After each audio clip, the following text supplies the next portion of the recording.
Давид Велковски заминува од Вардар во потрага по клуб каде ќе има поголема минутажа. Велковски беше еден од играчите со најдолг стаж во актуелниот состав на Вардар.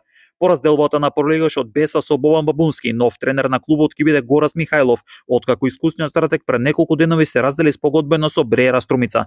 Македонскиот дефанзивец Димит Димов ќе започне својата прва азиска авантура, откако потпиша договор со индонезискиот клуб Персебаје Сурабаје, каде родовишенецот ќе се бори за шампионскиот пехар во индонезиската Лига 1.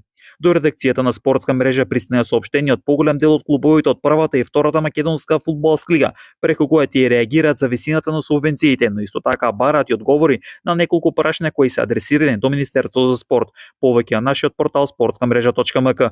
Паричката за бадника и ракометарите на Македонија се падна кај кружниот напаѓач Милан Лазаревски. Селекторот на македонската ракометна репрезентација Кирил Лазаров во изјава за хрватските медиуми вели дека со поддршка од публиката се надева на изненадување против Унгарија и Холандија.